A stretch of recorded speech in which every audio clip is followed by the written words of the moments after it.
गजानना गुणगरा परममंगला पावना, अशीच अवघे हरी दुरितते विदुर्वासना।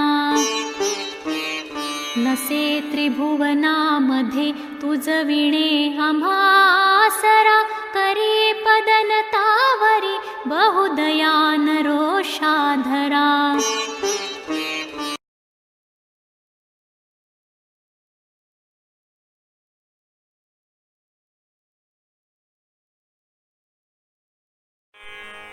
नमस्कार मंडळी. श्री गणेशाय नमः. श्री सरस्वत्यै नमः. वक्रतुंड महाकाय सूर्यकोटि समप्रभ, निर्विघ्नं कुरु मे देव, सर्वकार्येषु सर्वदा. मूकं करोति वाचालं पङ्गुं लङ्घयते गिरिं, यत्कृपातमहं वन्दे परमानन्दमाधवम्. गुरुर्ब्रह्मा गुरुर्विष्णू गुरुदेवो महेश्वरा, गुरुः साक्षात् परब्रह्म, तस्मै श्री गुरुवे नमः. नमस्कार. साधारणपणे एक 10-15 दिवसापूर्वी वीणाताईंचा मला फोन आला. मला असं कळलंय की तुम्ही प्रवचन करता, कीर्तन करता, तर आमच्या ठाण्याच्या सत्संगचा जो ग्रुप आहे त्याच्यासाठी तुम्ही काही बोलू शकाल का, काही करू शकाल का, अशी त्यांनी मला विनंती केली. म्हटलं हो, का नाही करणार, नक्कीच करीन. कारण मुळात अध्यात्म आणि तत्वज्ञान हे माझे 2 आवडीचे विषय आहेत. आणि ईश्वरी कृपेने, मातापित्यांच्या आशीर्वादाने, गुरूंच्या आशीर्वादाने आत्तापर्यंत बऱ्यापैकी कीर्तन प्रवचनाची सेवा मी दिलेली आहे. आणि अजूनही जिथे जमेल, जशी जमेल तशी देण्याची इच्छाही आहे. आणि म्हणून वीणाताईंच्या त्या सगळ्या विचारणेला मी लगेचच होकार दिला. अर्थात बोलायचं म्हटल्यानंतर समर्थांनी म्हटलंय तसं की अभ्यासोनी प्रगटावे. त्यामुळे मग अभ्यास आलाच. पुस्तकं चाळायला सुरुवात केली. तसा रेग्युलर अभ्यास चालू असतो, पण काही बोलायचं म्हटलं, कुणाला काही सांगायचं म्हटलं की माणूस अजून जास्त अभ्यास करतो. आणि मग अभ्यासाला सुरुवात केली. अनेक अभंग बघितले, अनेक विषय जाण्याचा प्रयत्न केला. काही विषय वीणाताईंशी बोलणंही झालं होतं जेव्हा फोन आला होता त्यावेळेला. मग त्यावेळेला त्या म्हणाल्या की सद्गुरू, गुरु ह्याविषयी काही बोलाल का, किंवा साधना ह्या विषयावर काही बोलाल का. मी म्हटलं बघूया. आपण खूप तयारी करतो, पण प्रत्यक्ष भगवंताला जे काही अपेक्षित असतं तो तिथे आपल्या मुखातून तेच वदवून घेतो. आणि अशा प्रकारे तुमच्याशी संवाद साधण्यासाठी मी तयारी सुरू केली. पुस्तकं वह्या चाळत असताना अचानक एक अभंग, एक रचना समोर आली. आपले जे नेहमीचे माहितीतले संत असतात, ज्ञानेश्वर, तुकाराम, रामदास, नामदेव, मुक्ताबाई, जनाबाई, ह्यांच्यापेक्षा थोडेसे पण तत्कालीन संतच म्हणावेत अशा एका संतांचा अभंग किंवा रचना समोर आली. ते संत होते शिवदिन केसरी. आणि अत्यंत विद्वान अशा घरामध्ये जन्माला आलेले शिवदिन केसरी. नंतर त्यांनी फार साधना केली, त्याच्यानंतर अनेक रचना केल्या. आणि त्यावेळेला म्हणजे ज्या वेळेला देशामध्ये मुघलांची राजवट होती, त्यावेळेला मुघल राजवटीमध्ये द्यावा लागणारा जिझिया नावाचा जो कर होता तो कर रद्द करण्यासाठी म्हणून ज्या मंडळींचं योगदान होतं त्यांच्यामध्ये शिवदिन केसरींचं नाव घेतलं जातं. आज आपल्याला कल्पना नाहीये जिझिया कर काय होता, कारण तो आता नाहीये आपल्याकडे. पण त्यावेळेला आपल्याच हिंदू बांधवांना देशाटनासाठी जाण्यासाठी, तीर्थाटनासाठी जाण्यासाठी, देवळांमध्ये जाण्यासाठी म्हणून आपल्याच राज्यात, आपल्याच देशात आपल्या भगवंताची उपासना करण्यासाठी, आपल्या सद्गुरूंना भेटण्यासाठी म्हणून मुघलांना कर द्यावा लागायचा. असा तो जिझिया कर होता. आणि तो हटवण्यासाठी ज्या मंडळींनी लढा दिला किंवा ज्या मंडळींनी त्याच्यासाठी विशेष मेहनत घेतली तो निघून जावा, त्याच्यामध्ये शिवदिन केसरींचं नाव फार अग्रस्थानी आहे. मुळात ईश्वराबद्दलची अतिशय ओढ असणारे शिवदिन केसरी भगवंताच्या बाबतीत सामान्य साधकांना मार्गदर्शन करताना फार सोप्या सोप्या रचना करतात. आणि त्या सोप्या रचनांपैकीच एक रचना माझ्या हाताला आली. ती रचना अशी आहे. शिवदिन केसरी म्हणतात, भाव धरारे आपुलासा देव करारे, सकाम साधन सर्व ही सांडा, निष्कामे मन भजनी मांडा, नाना कुतर्क वृत्तीसी दवडा, आली जरारे आपुलासा देव करारे. कोणी काय म्हणो यासाठी, बळकट प्रेम असावे गाठी, निंदा स्तुतीवर लावणी काठी, मी तू हरारे आपुलासा देव करारे.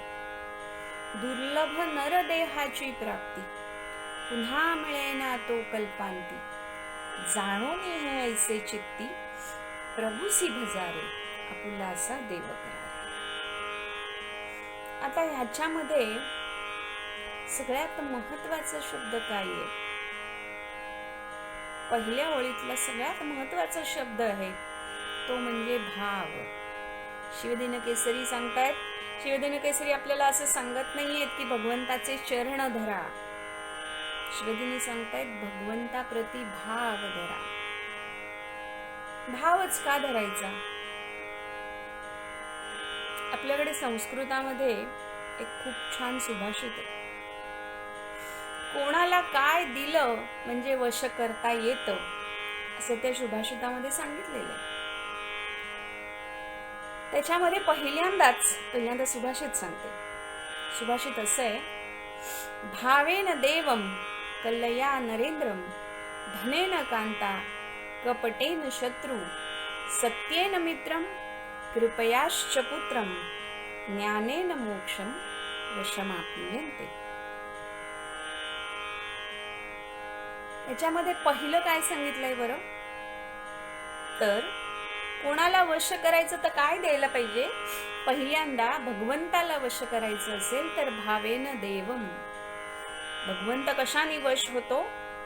तर भगवंत वश होतो भगवंताच्या प्रति भाव असेल, भक्ती असेल, भगवंत आपल्याला भेटावा अशी इच्छा असेल तर भगवंत आपल्याला सहाय्यकारी होतो. म्हणजे भगवंत आपल्याला वश व्हायला हवा असेल तर काय करायला पाहिजे? तर भगवंताप्रती पूर्ण भाव द्यायला पाहिजे. आता भावाचं महत्व किती आहे बरं सांगा? सध्या लॉकडाऊन चालू आहे किंवा आता लॉकडाऊन थोडंसं शिथिल झालंय, पण जीवनावश्यक वस्तूंचे भाव मात्र आकाशाला भिडलेले.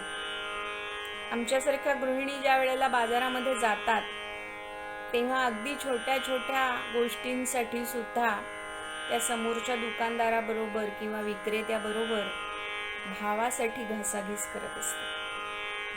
त्यामुळे आपल्या ऐहिक आयुष्यामध्ये जितकं महत्व भावाला आहे तितकंच महत्व आध्यात्मिक साधनेमध्ये सुद्धा भगवंताच्या प्रती असलेल्या भावाला.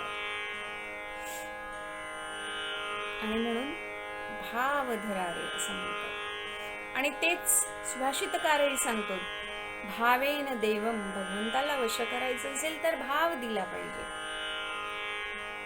पुढे तो सांगतोय कलया नरेंद्रम, राजाला वश करायचं असेल तर कला दिली पाहिजे.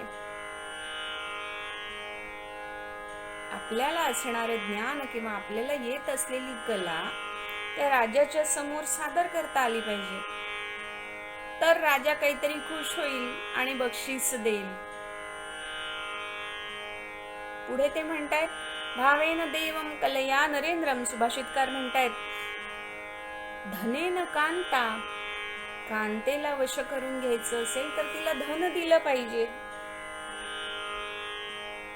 तुकाराम महाराजांची एक छान रचना या निमित्ताने आठवली.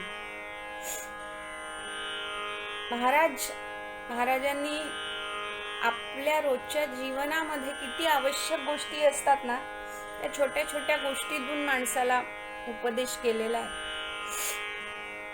ते स्वतः जरी विरक्त असले तरी संसाराचं महत्व त्यांना माहित होतं. आणि या धनाच्या बाबतीमध्ये महाराज म्हणतायत गाठी जया एकही पावला न, भार्या तया हाणीती पावला न, तीर्थासी जाई नच पावला न, हरी तयाला कधी पावला न. किती छान आहे बघा. प्रत्येक ओळीचं शेवटचं जे शब्द आहे किंवा शेवटचं जे चरण आहे ते सारखं आहे, पण प्रत्येकाचा अर्थ वेगळा आहे. तुकोबा म्हणतायत गाठी जया एकही पावला न, ज्याच्या गाठीशी एकही पावला नाही, पैसा नाही, निदान संसारापुरता आवश्यक तरी पैसा नाही, भार्या तया हाणीती पावला न, बायको येता जाता त्याचा अपमान करते, तीर्थासी जाई नच पावला न. जो तुकाराम महाराजांच्या काळातला अभंग आहे त्यामुळे ते पावलानं असं म्हणतात. आत्ताच्या काळाला जर अनुसरून म्हणायचं तर जी काही साधनं उपलब्ध आहेत त्या साधनांचा वापर करून तीर्थाटनाला जाणार नाही, वेगळ्या वेगळ्या ठिकाणी जाणार नाही, तिथली परिस्थिती बघणार नाही, हरी तयाला कधी पावला नाही. आणि तेच सुभाषितकार सांगतोय भावेन देवम कलया नरेंद्रम, धनेन कांता, कांतेला वश करून घ्यायचं असेल तर धन दिलं पाहिजे. लॉकडाऊन झालेलं असलं, सॅलरी मध्ये जरी तुमच्या कंपनीने डिडक्शन केलेलं असलं, सॅलरी जरी कमी केलेली असली तरी सुद्धा जगण्यासाठी आवश्यक जेवढं धन आहे, रोजच्या खाण्यापिण्यासाठी आवश्यक जितकं धन आहे तितकं तरी कांतेला दिलंच पाहिजे.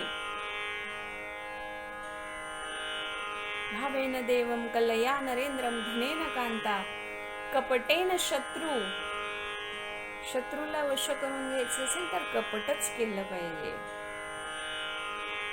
जे अत्यंत उत्तमपणाने आत्ताचे जे आपले माननीय पंतप्रधान आहेत, माननीय नरेंद्र मोदी, ते ह्या सगळ्या सिच्युएशनला फार सुंदरपणे हाताळतात. साम दाम दंड भेद सगळ्या वेगळ्या वेगळ्या गोष्टी वापरून शत्रूला कसं वश करता येईल. चायना सारखा, पाकिस्तान सारखा शत्रू आपल्यावर सतत हल्ला करतोय, पण तो सातत्याने कसा परतवता येईल यासाठी आपली सगळी सेना आणि सगळी ही जी अधिकारी मंडळी आहे ती खूप प्रयत्न करतात. त्यामुळे शत्रूला वश करायचं असेल तर कपट केलंच पाहिजे. भावेन देवम कलया नरेंद्रम, धनेन कांता, कपटेन शत्रू, सत्येन मित्रम. मित्राला वश करायचं असेल तर त्याच्याशी सत्यच बोललं पाहिजे. सत्येन मित्रम कृपयाश्च पुत्रम. पुत्राला वश करून घ्यायचं असेल तर त्याच्यावर कृपाही केलीच पाहिजे. लहानगा पुत्र असेल तर त्याला जे हवंय ते, थोडासा मोठा झाल्यानंतर एखादा मोबाईल, तुमच्याकडे साधा फोन असला तरी चालेल, पण मुलाला मात्र आयफोन दिलाच पाहिजे. अजून थोडा मोठा झाल्यानंतर तो म्हणेल त्या कन्येशी, किंवा कन्या असेल तर ती म्हणेल त्या पुत्राशी लग्न लावून देऊन, मुलाशी मुलीशी तिला सून किंवा जावई म्हणून ऍक्सेप्ट केलं पाहिजे. म्हणजे काय तर पुत्र किंवा कन्येवर कृपा करूनच तिला वश केलं पाहिजे. भावेन देवम कलया नरेंद्रम धनेन कांता कपटेन शत्रू सत्येन मित्रम कृपयाश्च पुत्रम आणि ज्ञानेन मोक्षम वशमाप्नुयन्ते. मोक्ष मिळवायचा असेल, मुक्ती मिळवायची असेल तर ज्ञान मिळवलं पाहिजे. दुर्दैवाने आपल्या शालेय शिक्षण व्यवस्थेमध्ये आता फक्त माहिती दिली जाते, ज्ञान दिलं जात नाही. खरं ज्ञान म्हणजे आत्मज्ञान. मनुष्य जन्माला आल्यानंतर मनुष्यत्वापासून मुमुक्षत्वाकडे जाण्यासाठी म्हणूनच जे अभ्यास आहे, ज्ञान आहे, ते मिळवायचं, जेणेकरून मोक्ष प्राप्ती होऊ शकते. जे सुभाषितकार सांगतोय तेच शिवदिन केसरी सांगतायत. शिवदिन केसरी सांगतायत भाव धरारे आपुलासा देव करारे. भगवंताला आपलंसं करायचं असेल ना तर त्याला काय केलं पाहिजे? पहिल्यांदा भाव दिला पाहिजे, तरच भगवंत आपला होऊ शकेल. मग अनेक जण म्हणतात मग भगवंताला वश करायचं असेल तर नक्की काय केलं पाहिजे? भाव दिला पाहिजे म्हणजे नक्की काय केलं पाहिजे? तर त्याचंही उत्तर ते देतात. ते म्हणतात सद्गुरूला शरण जा. सद्गुरूला शरण गेलात तर सद्गुरू तुमच्या बऱ्याचशा गोष्टी आपोआपच पार नेणार आहे. आणि मग सद्गुरूला शरण जायचं असेल तर काय केलं पाहिजे? तर ते पुढे सांगतायत सद्गुरूला शरण जाण्यासाठी, भगवंताला शरण जाण्यासाठी, भाव धरण्यासाठी पहिल्यांदा काय करा? सकाम साधन सर्व ही सांडा. आपली प्रत्येक गोष्ट जी आहे ना ही काहीतरी कामना ठेवून केलेली असते. देवा माझं हे काम होऊ देत, हा तुझ्या हुंडीमध्ये इतके इतके पैसे टाकले. भगवंता माझं हे होऊ देत, मला नोकरी लागू देत, मग मी तुला इतक्या प्रदक्षिणा घालीन, तितके नारळ चढवीन, इतक्या पेढ्याचा नैवेद्य दाखवीन, वगैरे वगैरे वगैरे. म्हणजे काय तर प्रत्येक गोष्ट आपली कुठल्या ना कुठल्या तरी गोष्टीला चिकटून आलेली असते, अनुसरून आलेली असते, सकाम असते, निष्काम नसते. आणि म्हणून शिवदिन केसरी सांगतायत सकाम साधन सर्व ही सांडा आणि निष्कामे मन भजनी मांडा. पूर्णपणे निष्काम करून कुठल्याही प्रकारची भगवंताच्या प्रती इच्छा मनामध्ये बाळगून भगवंताचं भजन करू नका. पूर्णपणे निष्काम होऊन मन भगवंताजवळ न्या. मग असं मन भगवंताजवळ नेण्यासाठी पुन्हा कोण सहाय्य करतो? तर सद्गुरू सहाय्य करतो. आणि शिवदिन केसरी सांगतायत सकाम साधन सर्व ही सांडा, निष्कामे मन भजनी मांडा, नाना कुतर्क वृत्तीसी दवडा. हे सगळं करत असताना मनामध्ये खूप तर्क वितर्क कुतर्क येणार आहेत, पण त्या सगळ्यावर पाठ फिरवा, सगळ्यांकडे पाठ फिरवा, या सगळ्या कुतर्क वृत्तींकडे पाठ फिरवा आणि भगवंताजवळ जा. का तर आली जरा रे हा हा हा हा म्हणता म्हातारपण, वृद्धावस्था आपल्याकडे येणार आहे. आणि वृद्धावस्था येणारे कशी?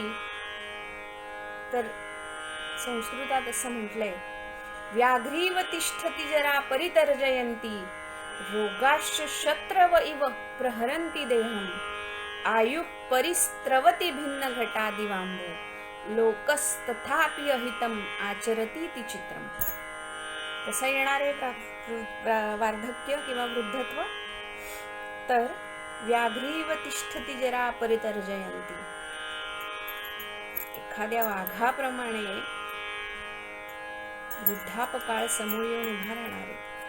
आणि कसा येणार आहे तर रोगाश्च शत्रव इव प्रहरंती देहम.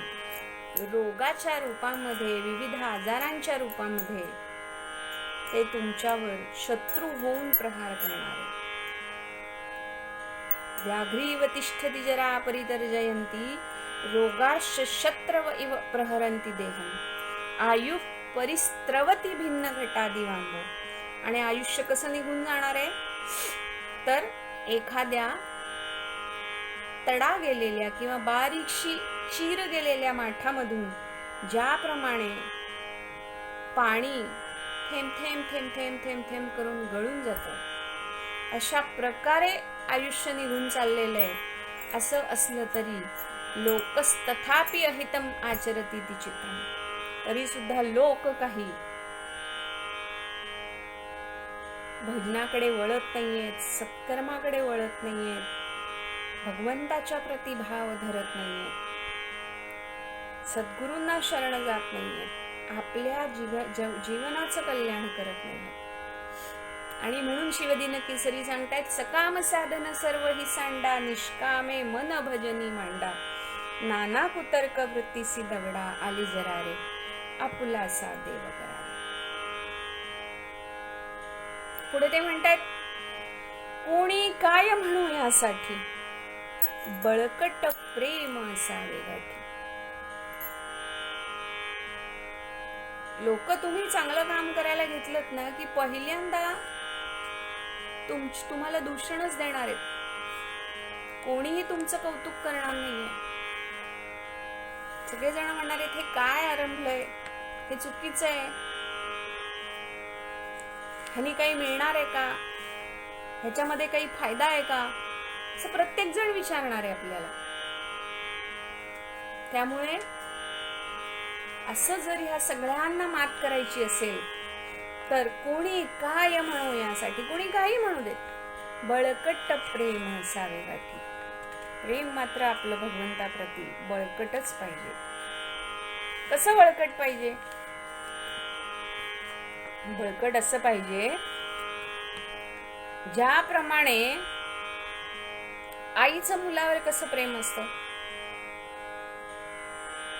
आपल्यापैकी अनेक जणींनी मातृत्वाचं सुख पाहिलेलं आहे किंवा घेतलेलं आहे, अनुभव घेतलेला आहे.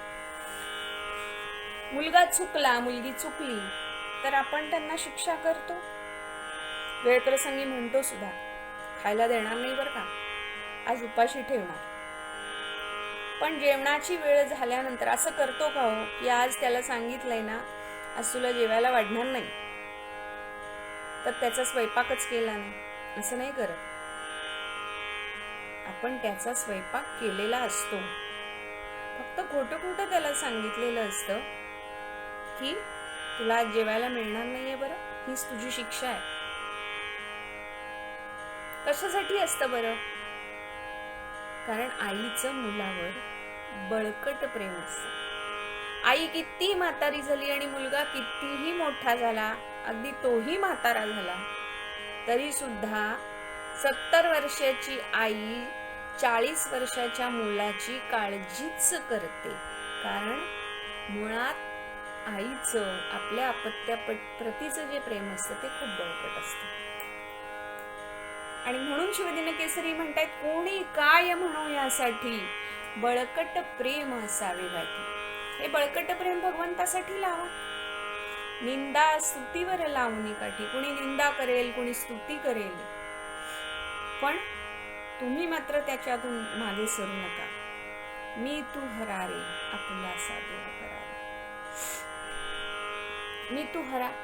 भगवंताच्या आणि माझ्यामधलं वेगळेपण हे राहिलंच नाही पाहिजे, द्वैत राहिलंच नाही पाहिजे. द्वैत अद्वैतामध्ये विलीन झालं पाहिजे. जे काही कार्य मी करीन ते सगळं भगवंताला अर्पण आहे, असा भाव ठेवूनच आपलं सगळं त्या भगवंतापाशी लीन करणं, सगळा मी आणि तूपणा एकत्र सगळा एकत्र करून त्याच्यामधला जो भेद आहे तो काढून टाकायचा आणि म्हणजे आपल्याला भगवंत प्राप्त होईल.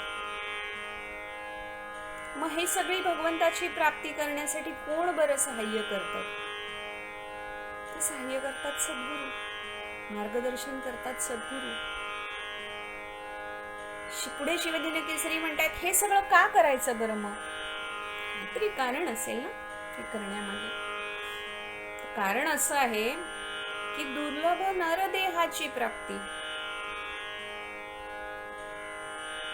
त्या काय ते म्हणतात ना 84 लक्ष योनी वगैरे फिरल्यानंतर माणसाचं देह आपल्याला मिळालेला आहे. दुर्लभ असा नरदेह मिळालेला आहे आणि पुन्हा मिळेना तो कल्पांती.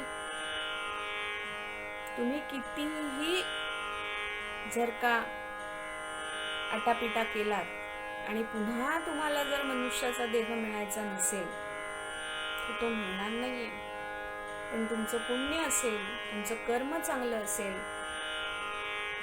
भगवंताप्रती तुमच्या मनात भाव असेल, सद्गुरूंच्या प्रती तुमच्या मनामध्ये भाव असेल, तुम्ही जे काही कर्म तुमच्या संपूर्ण आयुष्यात केलेलं असेल ते सचोटीने, सच्चाईने आणि त्या कामाप्रती पूर्णपणे आत्मीयतेने केलेलं असेल तर कदाचित पुन्हा आपल्याला नरजन्म मिळेल.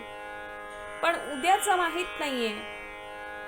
निदान आत्ता हा जो जन्म मिळालाय, प्रेझेंट लाईफ, त्याच्यामध्ये तरी दुर्लभ नरदेह मिळालेला आहे. तो पुन्हा मिळेल की नाही माहित नाही.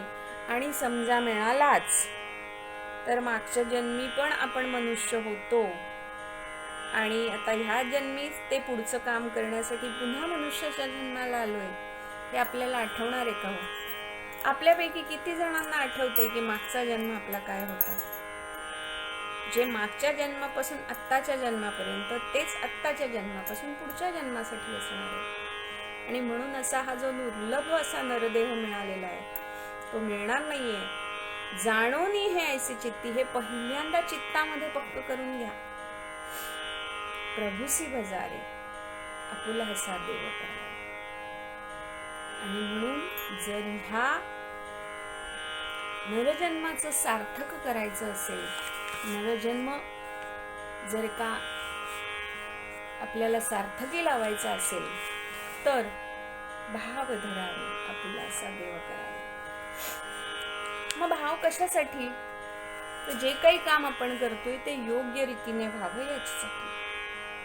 मग आमच्यासारखे सामान्य साधक मंडळी कोण बरं आम्हाला याच्यासाठी मदत करणार?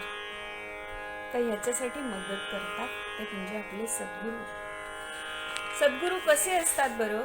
तर सद्गुरू एखाद्या मिट्ट काळोख्या अशा अमावस्येच्या रात्री एखाद्या दूर असणाऱ्या दिव्यासारखे मार्गदर्शक आपल्याला असतात. सद्गुरू कसे असतात? तर सद्गुरू सतत शिष्याच्या मागे लक्ष ठेवून असतात. शिष्य चुकत असेल तर शिष्याला वेळीच सावध करण्यासाठी सद्गुरू असतात.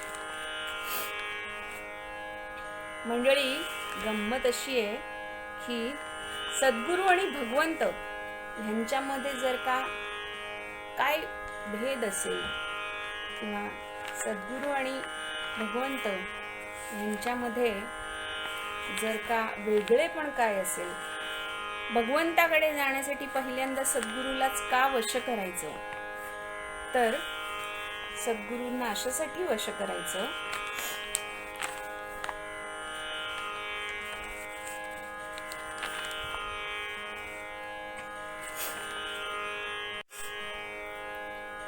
आमच्यासारखे सामान्य साधक म्हणतील कोण बरं आम्हाला याच्यासाठी सहाय्य करणार? तर याच्यासाठी सहाय्य करणार भगवंताकडे जाण्यासाठी, भगवंताप्रती भाव निर्माण करण्यासाठी, भगवंताला शरण जाण्यासाठी, भगवंत कसा वश होईल, नरजन्माचं सार्थक कसं होईल, हे सगळं सांगण्यासाठी जर कोण असेल तर ते आहेत ते सद्गुरू. आता सामान्य माणसं प्रश्न विचारतील, मग सांगा बरं सद्गुरू आणि भगवंत ह्याच्यातला फरक काय? किंवा सद्गुरू आणि देव गुरु आणि देव ह्याच्यातला फरक काय? तर साधी गोष्ट आहे, देव न्यायी असतो आणि भगवंत कनवाळू असतो. देव न्यायी कसा असतो बरं? तर समजा आपल्याकडून एखादी चूक झाली, एखादं पातक झालं, तर भगवंत त्याची शिक्षा देतो आणि मोकळा होतो. पण सद्गुरु मात्र चूक केली, काही पातक घडलं आणि आपण जर सद्गुरूंच्या पायापाशी बसून मनापासून त्यांची माफी मागितली, तर सद्गुरू ते नक्कीच माफ सुद्धा करतात. हा मुख्य फरक भगवंत आणि सद्गुरूंमधला. आणि जसं योग मार्गामध्ये म्हणजे अष्टांग योगामध्ये बहिरंग साधना आणि अंतरंग साधना अशी सांगितलेली आहे. म्हणजे यम, नियम, आसन, प्राणायाम ही जी बाह्य दिसणारी जी साधना आहे त्याला बहिरंग साधना सांगितलेलं आहे किंवा बहिरंग साधना म्हटलेलं आहे. आणि प्राणायामानंतर प्रत्याहार, धारणा, ध्यान आणि समाधी या 4 पायऱ्या आहेत. त्यापैकी धारणा, ध्यान आणि समाधी ह्या 3 पायऱ्या अंतरंग साधनेच्या आहेत. आणि ह्या दोन्हीला जोडणारा प्रत्याहार म्हणजे विड्रॉवल, हा जसा दोन्हीला जोडणारा बहिरंग साधना आणि अंतरंग साधना यांना जोडणारा जसा दुवा आहे, ब्रिज आहे, तसंच सामान्य साधक ते मुमुक्षत्वाकडे जाणारा साधक किंवा मुमुक्षत्वाची अपेक्षा ठेवणारा साधक, ह्या दोघांना किंवा ह्या दोन्हीच्या मधला दुवा जर कोण असेल तर तो सद्गुरू आहे. मनुष्यत्वाकडून मुमुक्षत्वाकडे जाण्यासाठी वेळोवेळी जर सहाय्य कोण करणारे असतील तर ते म्हणजे सद्गुरू आहे. आणि जेव्हा तुम्ही सद्गुरूला शरण जाता त्यावेळेला तुम्हाला भगवंत आपोआपच वश होतो. आणि म्हणून शिवदिन केसरींनी जे सांगितलंय तोच भाव आपण भगवंताच्या प्रती, सद्गुरूच्या प्रती ठेवूया. आणि रोज कुठली ना कुठली तरी साधना कुठली असेल, साधना कुठली असावी, कशी असावी, ती कशी करावी, ह्याच्यासाठी एक वेगळा विषय पुन्हा होऊ शकतो. पण जी कुठली कर्तव्य तुम्ही करत असाल, काम करत असाल, मग ते सकाळचं उठल्यापासून रात्री झोपेपर्यंत तुमची विहित कर्म असतील, रोजची कामं असतील, त्या प्रत्येक गोष्टीला साधना म्हणून जर केलं. आता सगळ्यांच्याकडे लॉकडाऊन आहे, प्रत्येकाच्या घरामध्ये, बहुतांशी घरांमध्ये अजूनही आपल्या ज्या रोज मदत करायला येणाऱ्या ज्या बायका आहेत, मोलकरणी ज्याला आपण म्हणतो, मेड्स, सर्वंट्स येत नाही आहेत. मंडळी विचार करून बघा, ज्या वेळेला सगळं व्यवस्थित होतं त्यावेळेला ती बाई आपल्या घरी आल्यानंतर ती येते कधी, तिला भराभरा काम सांगतो कधी आणि तिच्याकडून करून घेतो कधी, असं आपल्याला सगळ्यांना झालेलं असायचं. पण आज जेव्हा स्वतःच्याच घरातलं काम जेव्हा आपल्याला करायला लागतंय तेव्हा त्याच्यासाठी किती कष्ट पडतात, किती मेहनत घ्यावी लागते, हे सगळं आपण अनुभवतो.